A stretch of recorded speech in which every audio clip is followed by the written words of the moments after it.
कृष्णा प्रभु जी। हरे कृष्णा।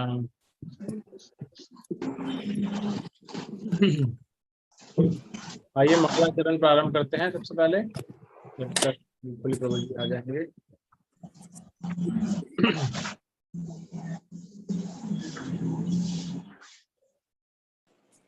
सबको स्क्रीन दिख रही है?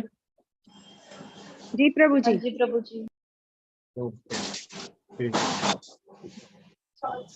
ओम अज्ञानतिमिरन्धस्य ज्ञानाञ्जनशलाकया अभी तो होगा पानी, कल दे देना। तस्मै श्री गुरवे नमः। नमो विष्णुपादाय कृष्णपृष्ठाय भूतले श्रीमते भक्ति वेदांत स्वामिति नामिने। नमस्ते सारस्वते देवे गौरवाणी प्रचारिणे निर्विशेष शून्यवादी पाश्चात्य देश तारिणे। हे कृष्ण करुणा सिंधु दीनबंधु जगतपते गोपेश गोपिका कांत श्री राधा कांत नमस्ते। तप्त कांचन गौरांगी श्री राधे वृंदावनेश्वरी वृषभानुसुते देवी प्रणमामि हरिप्रिये। वाञ्छाकल्पतरुभ्यश्च कृपा सिन्धुभ्य एव च पतितानां पावनेभ्यो वैष्णवेभ्यो नमो नमः। जय श्री कृष्ण चैतन्य प्रभु नित्यानंद श्री अद्वैत गदाधर श्रीवासादि गौर भक्तवृंद।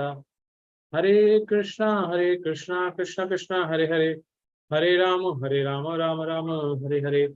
बोल अनंत कोटि वैष्णववृंद की जय। श्री प्रभुपाद की श्री राधा माधव की जय।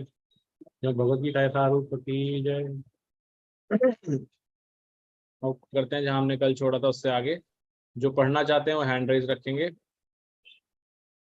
हम 14 श्लोक हमने ये कर लिया था। इस श्लोक इससे आगे करना है हमें। आज 15 करना है। 15 करना है, राइट।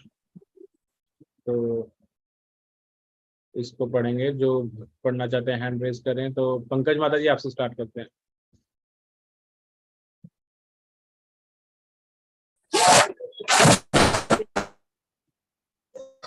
शरीर वाक मनोभि यत् कर्म प्रारभ्यते नरः न्यायं वा विपरीतं वा पंचयते तस्य हेतुवा। मनुष्य अपने शरीर मन या वाणी से जो भी उचित या अनुचित कर्म करता है वह इन 5 कारणों के फल स्वरूप होता है। तात्पर्य, इस श्लोक में न्याय, उचित तथा विपरीत अनुचित शब्द अत्यंत महत्वपूर्ण है। सही कार्य शास्त्रों में निर्दिष्ट निर्देशों के अनुसार किया जाता है और अनुचित कार्य में शास्त्रीय आदेशों की अवहेलना की जाती है।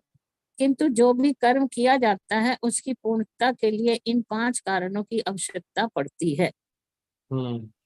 आगे पढ़ूं? आगे नेक्स्ट माता जी को और पढ़ेंगे। कालीचरण प्रभु जी आप पढ़िएगा नेक्स्ट। हरे कृष्ण। हरे कृष्ण। तत्रैवं सति कर्तारमात्मनं केवलं तु यः पश्यति कृत बुद्धित्वान् न स पश्यति दुर्मति। अतएव जो इन 5 कारणों को न मानकर अपने आप को ही एकमात्र कर्ता मानता है वह निश्चय ही बहुत बुद्धिमान नहीं होता और वस्तुओं को सही रूप में नहीं देखता। तात्पर्य, मूर्ख व्यक्ति यह नहीं समझता कि परमात्मा उसके अंतर में मित्र रूप में बैठा है और उसके कर्मों का संचालन कर रहा है। यद्यपि स्थानकर्ता, चेष्टा तथा इंद्रियां भौतिक कारण है, लेकिन अंतिम यानी मुख्य कारण तो स्वयं भगवान है।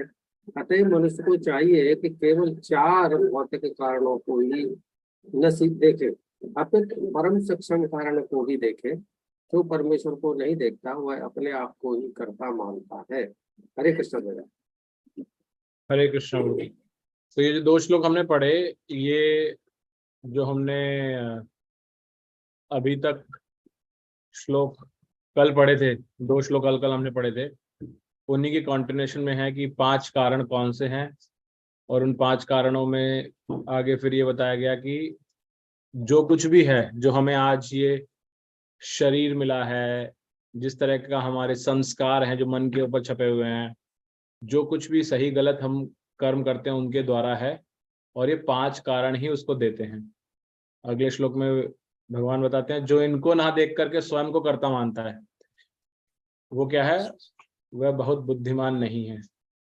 राइट। उसके लिए शब्द क्या यूज हुआ यहाँ पर, अगर आप देखेंगे दुर्मति, मतलब मूर्ख, इसका यहाँ पे मतलब बताया गया है, तो वो सही रूप में नहीं देख रहा उसको। तो ये प्रभुपाद जी ने यहाँ तात्पर्य में बताया कि भगवान ही पूर्ण है। तो कल हम इसके एक्चुअल में बहुत डिटेल में चर्चा की थी, कल हमने इस पे, तो और ज्यादा डिटेल में नहीं जाएंगे इसके ऊपर हम। रेदर हम नेक्स्ट श्लोक की ओर बढ़ेंगे। अगर हाँ किसी को कुछ ऐड करना है या फिर जिज्ञासा तो बात कर सकते हैं, अदरवाइज हम आगे बढ़ेंगे। ओके, तो नेक्स्ट श्लोक पर लेकिन जो है कि जो परमेश्वर को नहीं देखता वह अपने आप को ही कर्ता मानता है, इसका क्या मतलब है? जो ये नहीं देखता कि सब करने वाले भगवान हैं, वो सोचता है जी, मैं ही हूँ, जो कुछ करने वाला है मैं हूँ। कई जी, लोग ऐसे होते हैं ना, इस सिद्धांत को पालन करते हैं कि जो भी कर रहा हूँ मैं। सब कुछ हमारे कंट्रोल में है, तुम बस मेहनत करो, कर्म करो, सब अपनी किस्मत बदल सकते हो कर्म के द्वारा, अपनी मेहनत से। तो ये क्या है, उसमें भगवान का हाथ ही नहीं देख रहे कहीं भी।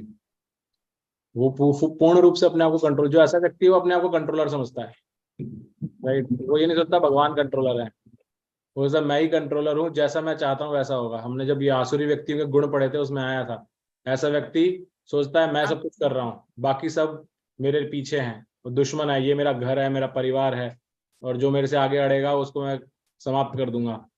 तो ये सब असुरों के गुण है ये। जब भगवान के अस्तित्व को हम नहीं मानते, भगवान को ये नहीं मानते कि जो कुछ हो रहा है वो भगवान की वजह से हो रहा है। ठीक है माता? हाँ जी, अरे ठीक, ओके, आगे बढ़ते हैं हम। नेक्स्ट श्लोक अनुपम चंपकलता माता जी आप पढ़िएगा नेक्स्ट श्लोक। यस्य न हंकृत भावः बुद्धि यस्य न लिप्यते हत्वा अपि स इमान् लोकान् न हन्ति न निभ्यते। जो मिथ्या अहंकार से प्रेरित नहीं है, जिसकी बुद्धि बंधी नहीं है, वह इस संसार में मनुष्य को मारता हुआ भी नहीं मारता, न ही वह अपने कर्मों से बंधा होता है। तात्पर्य, इस श्लोक में भगवान अर्जुन को बताते हैं कि युद्ध न करने की इच्छा अहंकार से उत्पन्न होती है। अर्जुन स्वयं को कर्ता मान बैठा था, लेकिन उसने अपने भीतर तथा बाहर परम परमात्मा के निर्देश पर विचार नहीं किया था।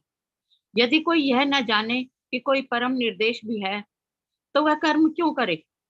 लेकिन जो व्यक्ति कर्म के उपकरणों को कर्ता रूप में अपने को तथा परम निर्देशक के रूप में परमेश्वर को मानता है, वह प्रत्येक कार्य को पूर्ण करने में सक्षम है। ऐसा व्यक्ति कभी मोहग्रस्त नहीं होता। जीव में व्यक्तिगत कार्यकलाप तथा उसके उत्तरदायित्व का उदय मिथ्या अहंकार से तथा ईश्वरी विहीनता या कृष्ण भावनामृत के अभाव से होता है।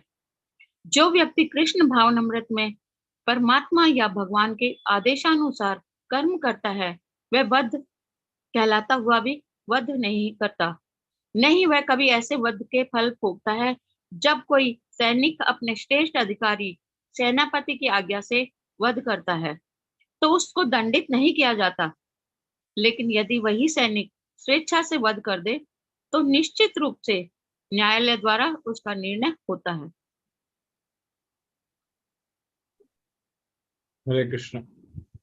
यहाँ पर ये जो श्लोक है ये पहले भी जो अर्थ यहाँ है, या देखिए इसका नाम क्या है, सेक्शन का जो हम पढ़ रहे हैं इसका नेक्स्ट श्लोक तक ये सब कर्म की समरी है, कर्म योग की समरी है। इसलिए जो हमने पहले दूसरे और तीसरे अध्याय के अंदर पढ़ा कर्म के बारे में, तीसरे अध्याय में विशेष तौर पर ये सारी चीजें हम पहले पढ़ चुके हैं। तो यहाँ पर क्या आया कि जो मिथ्या अहंकार से प्रेरित नहीं होता, क्योंकि अहंकार विमूढ़ आत्मा कर्ता हमें मिलने थे। अहंकार के कारण, मिथ्या अहंकार के कारण व्यक्ति सोचता है मैं ही करता हूँ। यहाँ इसका अपोजिट बताया गया। यहाँ क्या बताया, यहाँ बताया है कि जो व्यक्ति ऐसा मिथ्या अहंकार से प्रेरित नहीं है, तो क्या होगा, उसकी बुद्धि जो है वो बंधेगी नहीं। किस में नहीं बंधेगी? इस भौतिक जगत के अंदर नहीं बंधेगी, इस तीन गुणों के अधीन नहीं होगी। तो ऐसा व्यक्ति हमेशा कर्म बंधनों से बाहर रहेगा। कैसे बाहर रहेगा? यहाँ पर एग्जाम्पल दिया सेना के सैनिक का। इस सैनिक को जो ऊपर से ऑर्डर आता है वो सिर्फ उसको फॉलो करता है, वो अपनी बुद्धि नहीं चलाता उसके अंदर, ना ये करता है कि अपने हिसाब से कि मैं इसको मारूंगा इसको नहीं मारूंगा। उसको जो ऑर्डर दिया वो उसको एग्जीक्यूट करता है, तो उसके बाद उसको दंड नहीं मिलता, उसको उसके कर्म का फल नहीं मिलता। वो कर्म तो कर रहा है लेकिन उस कर्म का फल नहीं मिलता उसको। लेकिन अगर वही काम वो अपनी स्वेच्छा से करेगा तो उसको उसका दंड मिलेगा। इसी तरह से क्योंकि भगवान ने हमें कहा है ऐसा करने के लिए, जो भगवान के प्रति भक्ति है वो करने के लिए, तो जब हम भक्ति में रहते हुए जो कुछ भी कर्म करते हैं उसका फल हमें नहीं मिलता, बल्कि हमें पॉजिटिव मिलता है। जैसे उस सैनिक को एप्रिसिएशन मिलता है, उसको अवार्ड मिलता है, इसी तरह से हमें भी भक्ति पद पे प्रगति मिलती है ऐसा करने। तो ये इसमें है। ओके, नेक्स्ट श्लोक पढ़ेंगे, और नेक्स्ट के लिए रीडिंग के लिए कल्पना माता जी आप पढ़िएगा। जी प्रभु जी। ज्ञानम ज्ञेयम परिज्ञाता त्रिविधा कर्म चोदना कर्णम कर्म करतेति त्रिविधा कर्म संग्रह। ज्ञान, ज्ञेय तथा ज्ञाता ये तीनों कर्म को प्रेरणा देने वाले कारण हैं। इंद्रियां, करण, कर्म तथा कर्ता ये तीन कर्म के संघटक हैं। तात्पर्य, दैनिक कार्य के लिए तीन प्रकार की प्रेरणाएं हैं, ज्ञान, ज्ञेय तथा ज्ञाता। कर्म का उपकरण, करण, स्वयं कर्म तथा कर्ता ये तीनों कर्म के संघटक कहलाते हैं। किसी भी मनुष्य द्वारा किए गए किसी कर्म में यही तत्व रहते हैं। कर्म करने के पूर्व कुछ न कुछ प्रेरणा होती है। किसी भी कर्म से पहले प्राप्त होने वाला फल कर्म के सूक्ष्म रूप में वास्तविक बनता है। इसके बाद वह क्रिया का रूप धारण करता है। पहले मनुष्य को सोचने, अनुभव करने तथा इच्छा करने जैसी मनोवैज्ञानिक विधियों का सामना करना होता है, जिसे प्रेरणा कहते हैं। और यह प्रेरणा चाहे शास्त्रों से प्राप्त हो या गुरु के उपदेश से एक सी होती है। जब प्रेरणा होती है और जब कर्ता होता है तो इंद्रियों की सहायता से, जिनमें मन सम्मिलित है और जो समस्त इंद्रियों का केंद्र है, वास्तविक कर्म संपन्न होता है। किसी कर्म के समस्त संघटकों को कर्म संग्रह कहा जाता है। हरे कृष्ण प्रभु। हरे कृष्णा। तो यहाँ पर जो हमने कल चर्चा की थी वही टॉपिक आया है। हमने बोला था कर्म फल क्या है, राइट। तो जो फल जिसको हम बोल रहे थे, किसी को अगर ओलंपिक में मेडल जीतना है या कुछ भी है, वो क्या है, उसकी प्रेरणा है, उस व्यक्ति की प्रेरणा है कि वो कैसे उसे प्राप्त करना चाहता है, उसके लिए करता है। तो यहाँ पर एक लाइन आई थी, कर्म करने के पूर्ण कुछ ना कुछ प्रेरणा होती है। इवन कल ज्योति माता जी भी बता रही थी, इंस्पिरेशन, राइट। एक क्या बोलते हैं उसको, एक पुश होता है, पुल, कि आप क्यों कर रहे हैं, तो वो उस कर्म को करने के पीछे प्रेरणा होती है। कुछ भी कारण हो सकता है वो, राइट। और यहाँ पर भगवान बताते हैं कि उसी प्रेरणा के कारण वो व्यक्ति उस पर चिंतन करता है, अनुभव करता है और इच्छा करता है, उसको प्रकट करता है, और फिर वो प्रेरणा क्या होती है, वो कर्म में परिवर्तित हो जाती है। तो ये वही श्लोक, मतलब वही बता रहा है जो हमने कल पढ़ा था उसके बारे में। इसमें उसी के बारे में चर्चा की, उसको डिवाइड किया गया है। और ज्ञान, ज्ञेय और ज्ञाता, ये हमने कौन से अध्याय में पढ़ा था, ज्ञान, ज्ञेय और ज्ञाता, किसी को याद है कौन से अध्याय में थे तीनों वर्ड्स? 13 चैप्टर प्रभु जी। करेक्ट, 13th चैप्टर में थे। 13th चैप्टर के अंदर जो हमने क्षेत्रज्ञ किया था, उसमें ज्ञेय और ज्ञान भी आया था उसके अंदर, राइट। तो ज्ञान क्या होता है, ज्ञान क्या है, अगर किसी को याद है? जिसको सीखा जाए या प्राप्त किया जाए, भगवत गीता के बारे में कुछ जाना जाए। हाँ, भगवत गीता के हिसाब से ज्ञान क्या है? क्षेत्र और क्षेत्रज्ञ को जो जानता है, क्षेत्र और क्षेत्रज्ञ को जो जानता है, यानी कि ये जानना कि हम आत्मा है, ये शरीर है, और हमारा भगवान से क्या संबंध है, ये ज्ञान है, राइट। ज्ञेय क्या है? ज्ञेय मतलब, ज्ञेय का क्या मतलब होगा? ये भगवान को जानना, मतलब भगवान को जानना, जिसके विषय में जाना जाए, जानने सीखा योग्य, जाए, जानने योग्य, है ना, करेक्ट। तो जानने योग्य वो क्या है, जानने योग्य क्या है? भगवान के साथ हमारा संबंध, आत्मा परमात्मा का संबंध। आत्मा, परमात्मा और उनका संबंध, ये तीन चीज जानने योग्य है। और ज्ञाता कौन है? ज्ञाता आत्मा, भगवान ज्ञाता आत्मा है प्रभु जी। ज्ञाता दो तरह के होते स्वयं हैं। पुरुष जो जानना चाहता है प्रभु जी, स्वयं पुरुष जो जानना चाहता है, तो जो हमने जानने का इच्छुक है। जो हमने पढ़ा था ना 13वें अध्याय के अंदर ही क्षेत्रज्ञ पढ़ा था हमने, और उसमें बताया था किसान का एग्जाम्पल लिया गया था। क्या लिया गया था?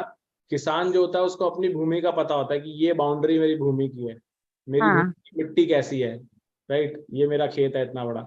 लेकिन जो राजा होता है उसको अपने राज्य में सब किसानों के खेत का पता होता है।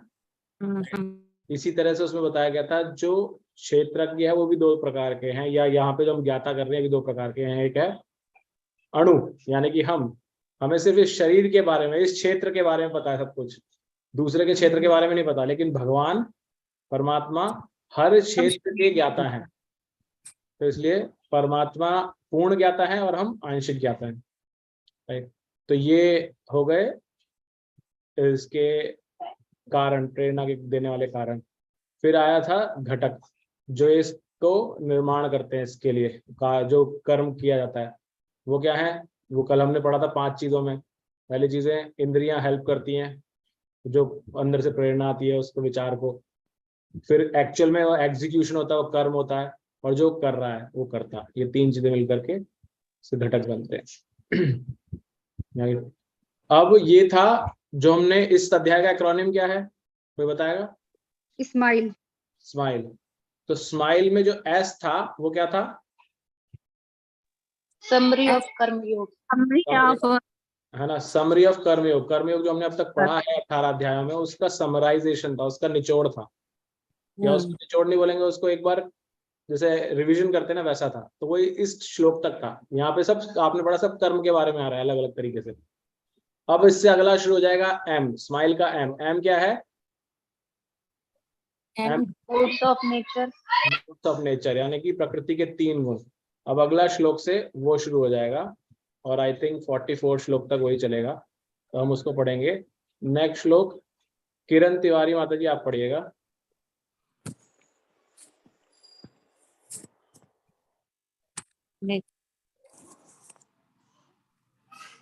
हरे कृष्ण प्रभु। हरे कृष्ण प्रभु। हरे कृष्ण माता जी पढ़िए। हाँ पढ़िए माता जी।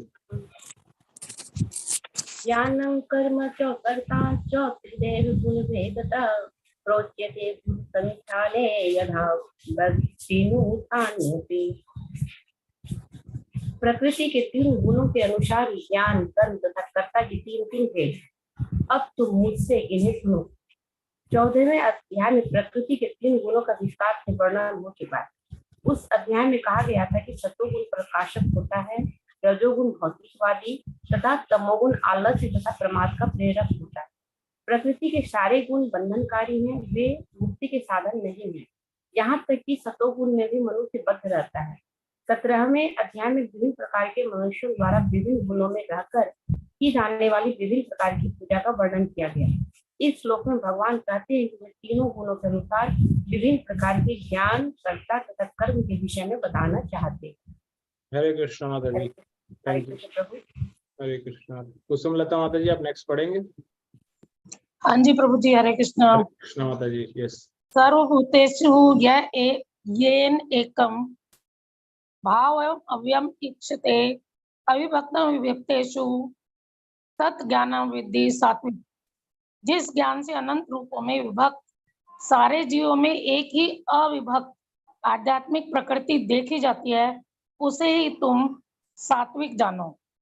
तात्पर्य, जो व्यक्ति हर जीव में, चाहे वह देवता हो, पशु पक्षी हो या जल जंतु अथवा पौधा हो, एक ही आत्मा देखता है, उसे सात्विक ज्ञान प्राप्त रहता है। समस्त जीवों में एक ही आत्मा है, यद्यपि पूर्व कर्मों के अनुसार उनके शरीर भिन्न भिन्न है। जैसा कि 7वें अध्याय में वर्णन हुआ है, प्रत्येक शरीर में जीवनी शक्ति की अभिव्यक्ति परमेश्वर की प्राप्रकृति के कारण होती है। उस एक प्राप्रकृति, उस जीवनी शक्ति को प्रत्येक शरीर में देखना सात्विक दर्शन है। यह जीवनी शक्ति अविनाशी है, भले ही शरीर विनाशशील हो। जो आपसी भेद हैं वह शरीर के कारण है।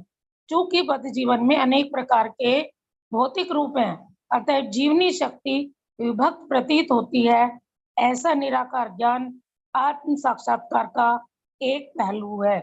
हरे कृष्णा। हरे कृष्ण माता जी। नेक्स्ट बिमला माता जी आप पढ़ेंगे।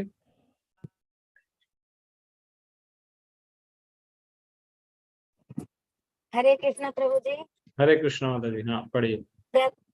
पृथक्त्वेन तु यत् ज्ञानं नानं भावनं पृथक् विधान वेति सर्वेषु भूतेषु तथा ज्ञानं विधिराक्षम। जिस ज्ञान से कोई मनुष्य विभिन्न शरीरों में भिन्न भिन्न प्रकार का जीव देखता है उसे तुम राशि जानो। तात्पर्य यह धारणा है कि भौतिक शरीर ही जीव है और शरीर के विनष्ट होने पर चेतना भी नष्ट हो जाती है। राशि ज्ञान है। इस ज्ञान के अनुसार एक शरीर दूसरे शरीर से भिन्न है क्योंकि उसमें उनमें चेतना का विकास भिन्न प्रकार से होता है। अन्यथा चेतना को प्रकट करने वाला पृथक आत्मा न रहे। शरीर स्वयं आत्मा है और शरीर के परे कोई पृथक आत्मा नहीं है। इस ज्ञान के अनुसार चेतना अस्थायी है। यह है कि पृथक आत्माएं नहीं होती, एक सर्वव्यापी आत्मा है जो ज्ञान से पूर्ण है और वह शरीर क्षणिक अज्ञानता का प्रकाश है। यह कि इस शरीर के परे या कोई विशेष जीवात्मा या परम आत्मा नहीं है। ये सब धारणाएं रजोगुण से उत्पन्न है। हरे कृष्ण प्रभु जी। हरे कृष्ण माता जी। नेक्स्ट ज्योति माता जी आप पढ़िएगा। यस हरे कृष्ण। यत्तु कृष्णवद एकस्मिन् कार्ये सक्तमः हेतुकम् अतत्वार्थं वदल्पं च तत्तामसम् उदाहृतम्। और वह ज्ञान जिसमें मनुष्य किसी एक प्रकार के कार्य को जो अति तुच्छ है सब कुछ मानकर सत्य को जाने बिना उसमें लिप्त रहता है उसे तामसी कहा जाता है। तात्पर्य सामान्य मनुष्य का ज्ञान सदैव तामसी होता है क्योंकि प्रत्येक बद्ध जीव तमोगुण में ही उत्पन्न होता है। जो व्यक्ति प्रमाणों से या शास्त्रीय आदेशों के माध्यम से ज्ञान अर्जित नहीं करता उसका ज्ञान शरीर तक ही सीमित रहता है।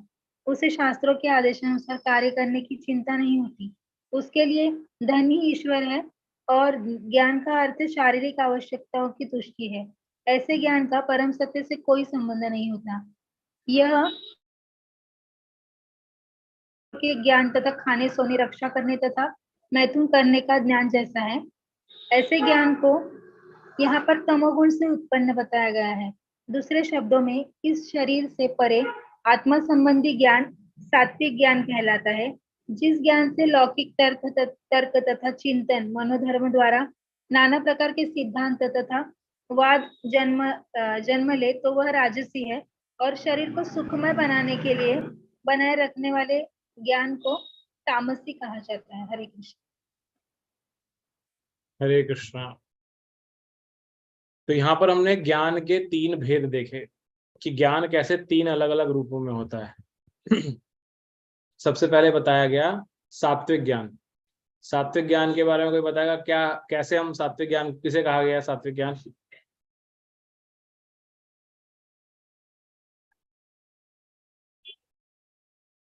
कोई भी जो हमने पढ़ा? हरे कृष्णा प्रभु जी। सात्विक ज्ञान वो है कि जो हम हर जीव मतलब हर चाहे वो पौधे पेड़ पौधे कोई भी योनि हो किसी भी रूप में हो पर उसको हम एक समान रूप से देखें कि उसके अंदर वही आत्मा है और परमात्मा है। यहाँ पे एक शब्द का प्रयोग हुआ है, जो व्यक्ति हर जीव में चाहे वह देवता हो, पशु हो, जल जंतु हो अथवा पौधा हो, एक ही आत्मा को देखता है, एक ही आत्मा देखता है, उसे सात्विक ज्ञान प्राप्त रहता है। एक ही आत्मा को देखना मतलब क्या है? सब में एक ही आत्मा है।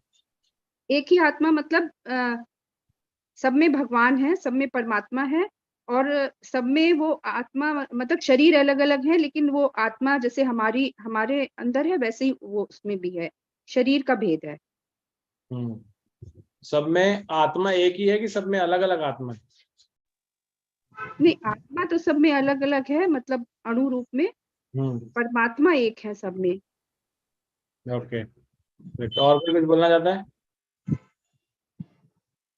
यस हाँ। हरे कृष्ण माता जी। आत्मा एक का मतलब ये है कि भाई आत्मा के अंश तो अलग अलग है लेकिन उनका जो साइज है वो सब में एक है। चाहे वो हाथी है चाहे चींटी है, अंश भगवान का अंश है सब, बट वो आत्मा तो शाश्वत है। मतलब वो दूसरे शरीर में डाल दी जाती है, वो तो अलग ही रहता है, उसका अस्तित्व अलग है। ओके, ठीक है। ज्योति माता जी आप कुछ कह रहे थे?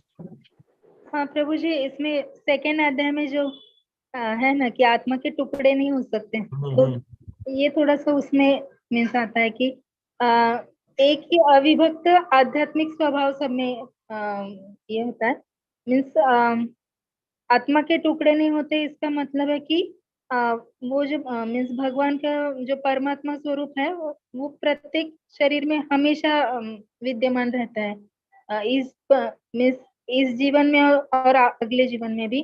और एक जो आत्म तत्व रहता है वो अणु रहता है, और भगवान का मीन्स जो परमात्मा है तत्व वो विभू रहता है। लेकिन आत्म तत्व हमेशा सभी में रहता है। और लेकिन प्रभु जी इस ज्ञान को सात्विक समझा है, इसको दिव्य ज्ञान नहीं कहा गया है। करेक्ट। इसमें डिफरेंस क्या है वो?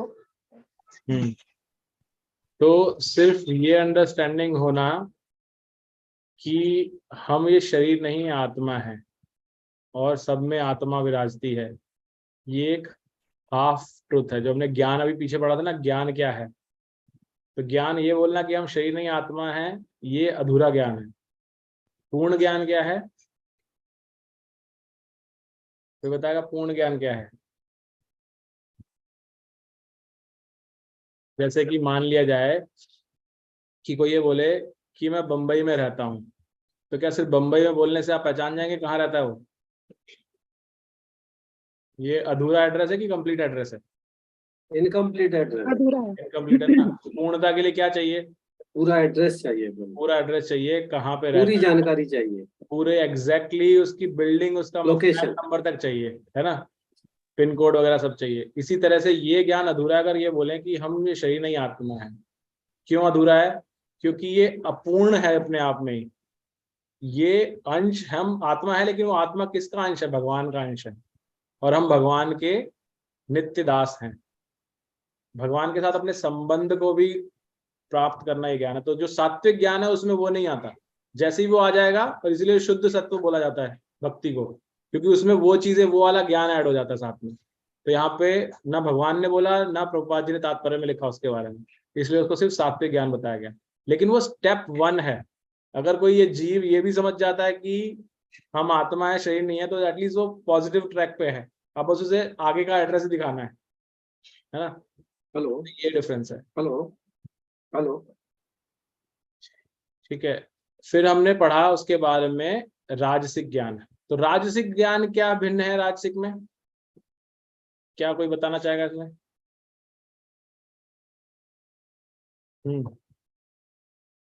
राजसिक कैसे डिफरेंस है सात्विक से? राजसी ज्ञान में प्रभु जी मतलब शरीर का ही रहता है कि ये शरीर ही है, और शरीर हमारा जब नष्ट हो जाएगा तो चेतना भी नष्ट हो जाएगी। ओके, इसे ये राजसी ज्ञान। ठीक है। तो अगर वो राजसिक है, उसमें तामसिक क्या है?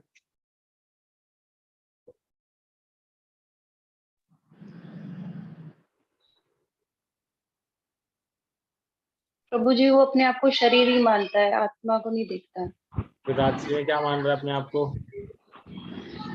प्रभु जी मानता तो है पर आत्मा को नहीं दिखता है, शायद वो ऐसा कुछ है। ठीक है। और कोई कुछ बताना चाहेगा? हरे कृष्ण प्रभु। यस माता जी बोलिए। भौतिकतावादी रहता है ना राशि में, इसलिए वो केवल माया के चक्कर में फंसा रहता है। और तामसी में? तामसी में प्रभु जी वो आलसी भी रहता है, फिर तो उसके अंदर प्रभु जी सारे ही गुण रहते हैं। हाँ, अभी हम जो पढ़ रहे हैं उसके बेस पे बताना। आप ये जो जनरल नॉलेज के बेस पे नहीं बताना, राजसी और तामसी जो पढ़ा है उसके बेस पे बताना है। ये आप बता तो सही रहे हैं कि राजसी और तामसी की जो जनरल अंडरस्टैंडिंग होती है वो यही है जो आपने बताई, लेकिन हमने जो यहाँ पढ़ा है उसके हिसाब से क्या है। यस ज्योति माता जी। प्रभु जी ये जो आजकल सब ज्ञान मिल रहा है ना, वो ही झलक रहा है इस श्लोक में। धन ही ईश्वर है। तो आज हम देखते हैं कि अगर मिस माता पिता भी पहला प्रेफरेंस वही देते हैं बच्चों को धन कमाना है, सीखना इसीलिए ही तुझे, ये घर चलाना है, सब मीन्स गृहस्थ नहीं बोल सकते लेकिन घर संसार चलाना है, तो पहले तुझे सीखना है। और जो आज के युग का ज्ञान है, जो मीन्स कॉलेज में स्कूल में पढ़ाया जाता है, उसमें धर्म का ध भी नहीं रहता, मीन्स कुछ भी नहीं रहता। उसमें सिर्फ आप कैसे करियर करोगे और फिर कैसे अच्छे अच्छे इन्वेंशन करके अच्छे अच्छे सुख सुविधाओं का कैसे उपभोग करें, यही है। तो आज जो कुछ अभी आप देख रहे हैं वो सब तामसिक ज्ञान में ही आता है। ठीक है। और राजसी ज्ञान क्या है?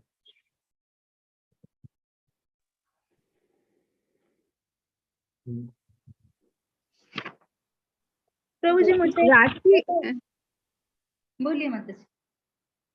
राजसी ज्ञान में प्रभु जी ये कि हम सोचते हैं कि शरीर अगर हमारा नष्ट हो गया तो आत्मा भी नष्ट हो गई। शरीर को ही हम आत्मा मान लेते हैं, उसको हम अलग नहीं मानते हैं शरीर से, शरीर को ही देखते हैं बस।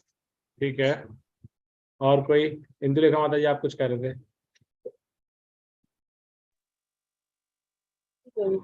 आवाज आ रही है मेरी? यस माता जी आ रही है। हाँ, इसमें एक्चुअली क्या देख रहे हैं कि हम जो भिन्न भिन्न शरीर देख रहे हैं तो हम भिन्न भिन्न ही समझ, हम अपने आप को श्रेष्ठ मानते हैं कि ये पशु का शरीर है, पक्षी का शरीर है, इन सबसे या कोई और इन योनियों में है या शूद्र वर्ण है, हम वर्णों से भी विभेदन कर लेते हैं। तो ये हमारी सोच राष्ट्रिक हो जाती है कि हम शरीरों में भी भेद करते हैं, तो शरीर को मानकर ही हम अपनी चेतना को परिष्कृत करते हैं कि अपनी इंद्रियों की संतुष्टि के लिए हमको कार्य करने रहते हैं कि हमारी इंद्रियां किस तरह से संतुष्ट हो रही हैं। ये राष्ट्रीय ज्ञान होता है जो शरीर से संबंधित होता है, हम अपने लिए ही कार्य कर रहे हैं, उसके ऊपर से हम कोई ज्ञान नहीं ले पाते। हरे कृष्ण। तो मुझे जिस तरह समझ में आया मैं वो शेयर कर रहा हूँ। Again I am not sure कि हाँ परफेक्ट है या नहीं है, बट जब हम ये माने कि आत्मा है और हम शरीर नहीं आत्मा है, तो वो सात्विक ज्ञान है। जब हम ये माने कि शरीर है, जो कुछ भी है शरीर है, बस यही जीवन है, इसी को अच्छे से जियो, इसके बाद कुछ नहीं है, और सिर्फ शरीर है, उसी का भोग करना है, उसी का ध्यान रखना है, जो आहार निद्रा भय मैथुन जानवर जैसे करते हैं वैसा जब जीवन जिए हम, तो वो क्या है? तामसी। और एक इन दोनों के बीच का एक ग्रे एरिया जिसमें हम मानते हैं कि शरीर भी है और आत्मा भी है, लेकिन जो आत्मा का भेद है वो नहीं समझते हम, कि आत्मा अविनाशी है, आत्मा परिवर्तनशील नहीं है, अपरिवर्तनीय है, अपरिवर्तनीय है, और इस जैसे शरीर आया ऐसे ही आत्मा भी नष्ट हो जाती है। तो दोनों का बीच का जो भेद है सात्विक और तामसिक के बीच का, वो राजसी है, और उसमें अलग अलग वेरिएशन है, क्योंकि एक ग्रे है ना, प्रॉपर व्हाइट और ब्लैक, इनमें वेरिएशन नहीं होता। ये जो बिल्कुल सफेद है वो सफेद है, और जो बिल्कुल काला है वो काला है। इनके बीच में ग्रेडिएशंस होते हैं, ग्रे के अलग अलग शेड्स होते हैं ग्रे के, कहीं पे काला ज्यादा है, कहीं सफेद ज्यादा है, और उसमें भी बहुत मिक्सचर है। तो ऐसे ही जो राजसी ज्ञान है उसमें, जैसे आपने जब श्लोक पढ़ा हमने, इसमें रूपा जी ने तात्पर्य में बताया कितने अलग अलग भेद हैं, और वो सारे राजसी कैटेगरी के अंदर आते हैं। कि कोई मानता है कि जीवन शक्ति अविनाशी है, लेकिन क्या है, शरीर विनाशशील हो, लेकिन ऐसी भावना जो रखते हैं, या जो ये रखते हैं, इसके अंदर भेद क्या बताया कि एक सेकंड कहाँ गया, राजसी वाला ये था कि इस शरीर के परे कोई विशेष जीवात्मा या परमात्मा आत्मा नहीं है, या परमात्मा के अस्तित्व को नहीं मानता, जो कि जरूरी है। तो वो ये सब जितनी भी धारणा है, तो लास्ट में प्रभुपाद जी उसके तात्पर्य में मिलते हैं 4-5 अलग अलग कैटेगराइजेशन दिए हैं उसमें, और ये बताया कि ये सब धारणाएं रजोगुण से उत्पन्न होती है, ये राजसी ज्ञान है सारा। तो that is the difference between these three. तामसी तो जैसे माता जी ने बताया, आज की तारीख में हम जो कुछ भी पढ़ रहे हैं और कर रहे हैं, जो हमारी साइंस डेवलप कर रही है, वो पूर्ण रूप से तामसी ज्ञान है। हम सब तामसी ज्ञान पढ़े हैं बचपन से, अपने बच्चों को वही पढ़ा रहे हैं, और आगे भी शायद ऐसा ही चलता रहेगा। इसीलिए ये जरूरी है, आवश्यक है, क्योंकि इस जगत में रहने के लिए वो भी आवश्यक है। तो उसके अलावा हम सात्विक ज्ञान भी दें, उन्हें खुद भी ग्रहण करें और उन्हें भी दें। अन्यथा जैसे माता जी बता रही थी धन के चक्कर में हम सिर्फ उसी भेड़ चाल में चलते रहेंगे और सिर्फ तामसी ज्ञान में ही पूर्णता लिप्त रहेंगे। तो ये यहाँ पर बताया गया है इसके अंदर। किसी कुछ ऐड करना है? और हरे कृष्ण प्रभु जी। यस प्रभु जी, हरे कृष्णा। अब प्रभु जी ये इतनी बड़ी बड़ी बातें मेरी तो समझ में आई नहीं। वो जिस ज्ञान से कोई मनुष्य विभिन्न शरीरों में भिन्न भिन्न प्रकार का चीज देखता है उसे तुम राजसी जानो। जो और वो ज्ञान जिसे मनुष्य किसी प्रकार के कारकों जो कुछ अति तुच्छ है वो सत्य को जाने बिना लिप्त होता है, वो सत्य को लिप्त मानता है, उसे तामसी कहा जाता है। अच्छा, जो कर्म नियमित है और उसका आसक्ति राग द्वेष के बिना काम करता है वो सात्विक कहलाता है। प्रभु जी अगर एक लाइन में डेफिनेशन करनी राजसी तामसी सात्विक की तो क्या है? प्रभु जी वही बताया ना मैंने आपको। सात्विक होगा तो क्या होगा, राजसी होगा तो क्या होगा, तामसिक होगा तो क्या होगा? और वो शरीर वो जानता है और वो ये कर्म जानता है, वो बुलाना जानता है। अगर किसी नॉर्मल आदमी को बात ये समझा नहीं तो समझ ही नहीं सकेगा वो। प्रभु जी वही आप क्या कर रहे हैं, आप सिर्फ श्लोक का अर्थ पढ़ रहे हैं। प्रभुपाद जी ने जो तात्पर्य दिया है और जो हम अभी यहाँ चर्चा कर रहे हैं उसको अगर ध्यान सुने तो बहुत क्लियरली यही समझ में आ रहा है। क्या समझ में आ रहा है? अगर आपका ज्ञान, नॉलेज, आपकी अंडरस्टैंडिंग है कि सिर्फ शरीर है, इसका ध्यान रखो, इसका भोग करो, इसको खिलाते रहो पिलाते रहो, सो जागो तो फिर जागते के साथ खाने के बारे में सोचो, भोग करने के बारे में सोचो, कैसे और बड़ा करूं, कैसे और बड़ा घर करूं। ये जब तक सोच रहेगी ये पूरी तामसी सोच है, तामसी ज्ञान है। तो जो आज की तारीख में आप देखते हैं अधिकांश हर जगह यही ज्ञान है, इसीलिए तामसी है। अगर एक तामसी व्यक्ति की पहचान अगर नॉर्मल 2 शब्दों में करनी तो कैसे करेंगे? उसमें क्या नेचर होगा, क्या गुण होगा, क्या उसका स्वभाव होगा? प्रभु जी वही बता रहा हूँ ना, वही तो बताया मैंने। उसकी सोच, उसकी ज्ञान इस शरीर से आगे बढ़ेगा ही नहीं। चाहे आप किसी बड़े बड़े साइंटिस्ट को ले आइए, अगर वो सिर्फ इतनी बात कर रहा है शरीर से रिलेटेड तो वो तामसी है। वो हमेशा अपने घर, मकान, दुकान, पैसा, हाँ ये सब शरीर, तामसी खाना है। पीना उसके बारे में ही सोचता है। करेक्ट। इसीलिए प्रभुपाद जी ने स्टार्टिंग में बोल दिया कि संसार के अंदर जितना भी ज्ञान है सब तामसी है, क्योंकि हम सब इसी ज्ञान को अर्जित कर रहे हैं। तो अगर आप किसी को देख करके पहचानना चाहेंगे तो अधिकांशतः आपको सब तामसी दिखेंगे। आंखें बंद करके आप किसी पे भी हाथ रखेंगे तो आपको अधिकतर यही लोग मिलेंगे तामसी, जिसमें हम सब भी शामिल हैं, राइट। तो तामसी तो सभी हैं क्योंकि सभी इसी के बारे में सोच रहे हैं। लेकिन जो इससे एक स्टेप ऊपर बढ़ जाता है, जो ये सोचने लगता है कि उसको ये एक वर्ड भी सुनाई दे जाता है कि आत्मा नाम की कोई चीज है, तो एक लेवल ऊपर आ गया, तो राजसी में आ गया, राजसी कैटेगरी में। कि उसको आत्मा शब्द तो सुना है उसने, ये तो जानता है, लेकिन उसकी अंडरस्टैंडिंग प्रॉपर नहीं है आत्मा के बारे में। वो सोचता है आत्मा ही मर जाती है, आत्मा भी शरीर के साथ ही प्रकट होती है, शरीर के साथ खत्म हो जाती है। ऐसी बहुत सारी आत्मा है, बहुत सारे शरीर है, इनके साथ ऐसे घूम रही है। तो उसकी क्वालिटी, अंडरस्टैंडिंग वो नहीं है, तो ये राजसी एक लेवल ऊपर। और उससे जब आप एक लेवल ऊपर जाएंगे जिसमें बिल्कुल क्लैरिटी, जो सेकंड चैप्टर में भगवान ने बताया आत्मा के बारे में, जब व्यक्ति को वो अंडरस्टैंडिंग आ जाती है तो वो सात्विक ज्ञान है। ये है प्रभु जी, सिंपल।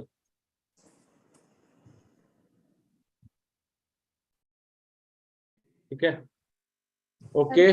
यस माता जी, हरे कृष्णा। वो जो राजसिक ज्ञान का था ना प्रभु जी, तो उसमें मीन्स अनादिकाल से ऐसे जो दर्शन शास्त्र रहते हैं ना, उसमें एक आस्तिक 6 आस्तिक दर्शन है और 6 नास्तिक दर्शन है। तो उसमें चारवाक दर्शन है। तो चारवाक इस शब्द का अर्थ है कि चारुवाक यानी सुंदर बोलता है। राजसिक भी वैसे ही है, वो सुंदर बोलते हैं, जैसे अच्छा लगता है बोलने। तो वो बोल मीन्स प्रभुपाद जी ने भगवत गीता में ही मैंने पढ़ा है, कहाँ पे याद नहीं, लेकिन प्रभुपाद जी ने वो श्लोक कोट किया है कि यावत जीवित सुखम जीवित, यानी जब तक जीना है सुख में जीना है। ऋणम कृत्वा घृतम पिबेत, ऋण कीजिए और घृत पीजिए, यानी अच्छे अच्छे खाने खाइए, लेकिन ऋण करके चाहे ऋण हो लेकिन वैसे खाना खाइए। और भस्मीभूतस्य देहस्य पुनरागमनम कुतः, यानी जब हमारा शरीर भस्म हो जाएगा तो हम पुनरागम, यानी ये लोग पुनर्जन्म पे विश्वास नहीं करते। और पुनर्जन्म एक आत्मा का मीन्स अटूट अंग है, पुनर्जन्म होता है आत्मा का जब तक वो भगवान से ना जुड़े, तो पुनर्जन्म की संकल्पना नहीं है। तो तामसिक, आपने बहुत सही कहा, तामसिक और राजसिक ज्ञान में एक ग्रे लाइन है वो राजसिक डायरेक्ट तामसिक में परिवर्तित होता है, क्योंकि अगर ऐसा ही विचार है कि आत्मा ही नहीं तो वो फिर इंद्रिय तृप्ति में ही लग जाएगा जड़ से। थैंक यू माता जी। यस, ये आपने पुनर्जन्म वाला बताया, ये श्लोक जो बताया आपने, ये हमारे बहुत फिलोसफर्स हुए ऐसे जो ऐसे ज्ञान को देते हैं, बखारते हैं, तो तामसी ज्ञान है सारा ये। ओके, तो आइए अब हरे हम, कृष्णा प्रभु जी। यस माता जी, हरे कृष्ण। प्रभु जी जो निराकारवादी हैं वो भी आत्मा का बताते हैं कि वो उसको पुनर्जन्म नहीं मानते, तो क्या वो उनकी जो पूजा पाठ है वो राजसिक होगी? राजसी होगी माता जी, यस राजसी होगी, क्योंकि एटलीस्ट वो मानते हैं, जो निर्विशेषवादी हैं एटलीस्ट ये नहीं बोलते कि सिर्फ शरीर है, वो किसी को तो मानते हैं, राइट। तो जो निर्विशेषवाद बोलिए, शून्यवाद बोलिए, ये एटलीस्ट समवेयर बेटर कैटेगरी है तामसी से कंप्लीटली। नास्तिक इज डिफरेंट। Thank you.